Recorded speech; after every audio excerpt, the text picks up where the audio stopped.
ډیرو محترم او قابل قدر مسلمانانو، نن د ملایکو تسبیح دله در کوم. محترمو، تاسو به انشاءالله چرته کړي م نه وي، او که کړي وي نو په دې طریقې سره به تاسو نه وي کړي. کومه طریقه چې راته زه ښیم دا طریقه ډیره انمول طریقه ده، ډیره بهترینه طریقه ده.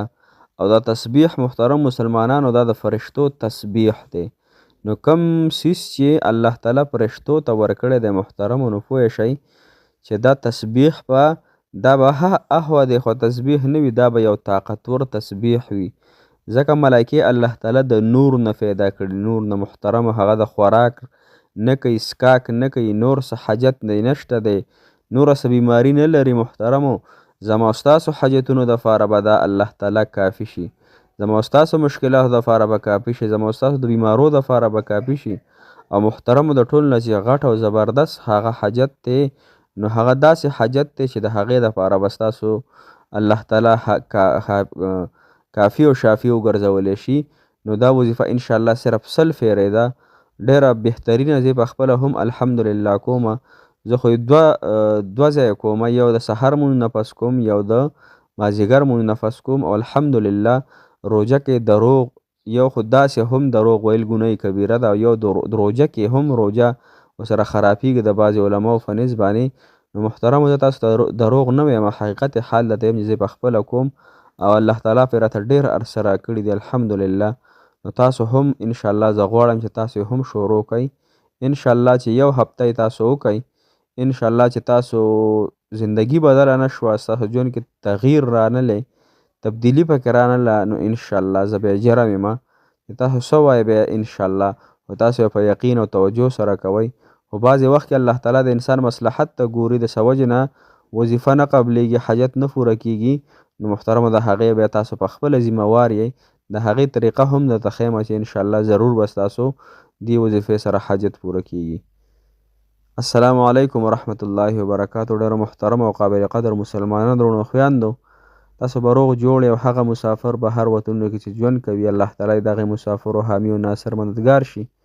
محترم مسلمانانو، الله تعالی ستاسو حاجتونه پوره کړي، الله تعالی ستاسو نکاحګانې وکړي، الله تعالی ستاسو بیمارۍ ښې کړي، الله تعالی ستاسو د قرضونه ختم کړي. کوم حاجتونه چې ستاسو دي الله جل شانه دې په خپل قدرت سره ختم کړي. او انشاءالله پرون هم د جمعې په ورځ تاسو ته ډېره دعاګانې ما کړي د زړه د اخلاصه. نن هم مدرسې خیالي ورځ د مدرسې ته به ځمه، تاسو دپاره به انشاءالله ختم کومه. او ټولو مسلمانانو ته خاص کر خپلو اورېدونکو ته به ډېره دعاګانې انشاءالله کوم. محترم مسلمانانو، نن چې زموږ کومه وظیفه ده هغه تسبیح ملایکه ده. تسبیح ملایکه یعنی د ملایکو تسبیح، د فرشتو تسبیح، د فرشتو ذکر، د فرشتو اذکار چې الله تعالی هغوی په کم ذکر لګولی دي او څه ذکر کوي د الله تعالی، نو دا تاسو ته زه ښیم انشاءالله. محترم مسلمانانو، یو صحابي د حضور پاک سلم په خدمت کې حاضر شو او عرض یې ورته وکړو چې دنیا ما نه مخ اړولی دی، دنیا زما نه مخ اړولی، دنیا ما ته ځان نه راکوي، دنیا زه پریشانه کړی یم. نو نبي پاک سلم ورته وفرمیل چې تا ته هغه تسبیح نه دی یاده، تا ته هغه تسبیح نه دی یاد کوم تسبیح چې ملایکې کوي، او د هغې په برکت سره هغوی ته روزي ورکولی کیږي. محترم مسلمانانو، دنیا او د دنیا به تاسو له ذلیله راځي، دنیا به تاسو له پخپله راځي، دنیا به تاسو نه غواړئ، الله تعالی به تاسو ته درکوي انشاءالله، ګرانټۍ سره درته وایم ها. ځکه چې زه کوم او الحمدلله ما ته الله تعالی هغه ځای نه رزق راکوي، هغه ځای نه مې حاجت پوره کیږي، هغه ځای نه مې مشکل ختمیږي چې زما په وهم او ګمان کې الحمدلله نه. او که تاسو زما سرمایه وکتله نو هیڅ په نظر نه راځي، تشې 15 محترمو، نو د هغې نه 5 او 5 جمع 10 راځي. په 10 باندې چېرته څه کېږي محترمو، لیکن الله تعالی چې کوم ورکړه په دې وظایف باندې کوي محترمو، هغه په بل څیز باندې نه ورکوي. لهذا دا وظیفه تاسو دا به تاسو کوئ. یو څو ورځې پس 2 ورځې پس هغه صحابي حاضر شو او عرض یې وکړو چې یا رسول الله، دنیا ما ته دومره راله، دومره په کثرت سره راله چې زه اوس حیران یم چې کم هی چوته کم او کم هی کېدمه. نو دا هسې منګړت خبرې نه دي، داسې دروغ قصې نه دي. محترم مسلمانانو، په حواله ترغیب او ترهیب کې دا حدیث مبارک دی. نو لحاظه که څوک یې ګورئ ځان له وګورئ. نو انشاءالله دا وظیفه شروع کړئ. زه خو یې 2 ټایمه کوم، تاسو ته ما عرض کړه سحر د سنتو او فرضو منځ کې که وکړئ شي ډېره زیاته نور العلا نور به وي. که دغه ټایم کې نه وي د سحر د فرض لمونځ نه پس د دې 100 پیرې وکړی شي د اشراقو نه مخکې ډېره بهتره ده.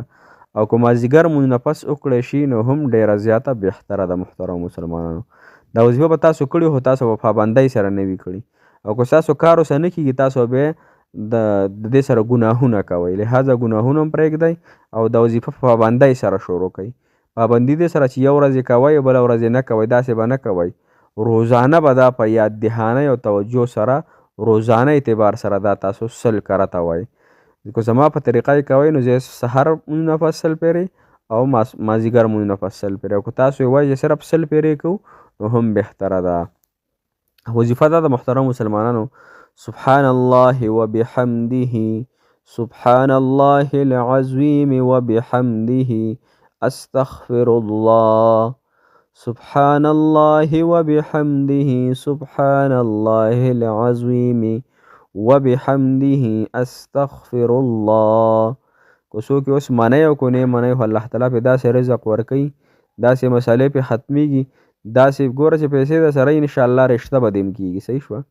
که پیسې در سره نه وي نو بیا به د باندې محترم مسلمانانو څوک د رشته هم د بعضو خلکو نه غواړي، دا غریبانان دي. دا د زمانه داسې وخت دا وخت داسې راغلی محترمو، پیسه چې در سره د الله دین باندې به هم انشاءالله ولګي، پر غریبانانو باندې به هم ولګي، په یتیمانانو باندې به هم ولګي، په خپله به هم په خپلو بچو باندې په خپل ځان باندې خرچه کړي نو صحت به دې ښه وي.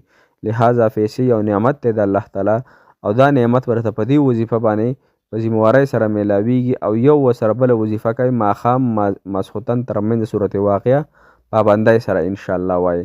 صحیح شوه. الله تعالی مو د زړه مرادونه پوره کړه، د زړه حاجات دی الله تعالی ستاسو پوره کړي. الله تعالی دې د ټولې امت مسلمه صلی الله علیه وسلم دا روژې په خپل دربار کې قبول کړي. محترمو دې روژه کې د خپل وس مطابق څه ناڅه صدقه هم ورکوئ. صدقې سره مال کې سیواوالی راځي. دا 3 څیزونه ډېر زیات بهتر دي. یو دا وظیفه کوئ، یو صورت واقعه وایئ، یو روزانه 10 روپۍ 20 روپۍ 50 روپۍ 100 روپۍ 1000 روپۍ څونه دې وس کېږي روزانه د الله تعالی په نوم باندې صدقه ورکوه. انشاءالله هفته کې دننه 10 ورځو کې دننه الله تعالی ستا په ژوند کې به تبدیلي راولي. ستا نه به همیشه دپاره دا غربت دا غریبي دا تندرستي دا به انشاءالله ختمه شي. خپلو خاوندانو دپاره یې کوئ، خپلو وروڼو دپاره یې کوئ، خپلو ماتحتو دپاره یې شروع کوئ. انشاءالله لږ ورځو کې اختر نه مخکې به تاسو له الله تعالی انشاءالله د هو همیشه والی به پې کوئ. داسې نه چې نن دې وکړه سبا دې بیا ونه کړه بله ورځ دې یعنې یو ورځ یې کوې او بله ورځ یې نه کوې، یو ورځ نه، داسې نه، پابندۍ سره به کوې. انشاءالله لږ ورځو کې به الله تعالی حقیقت حال معلوم کړي. الله تعالی مو خوشحاله او باد ساته. الله تعالی مو د زړه مرادونه حاجتونه پوره کړه. الله تعالی ټولو بیمارانو ته صحت کامله عاجله ورکړي.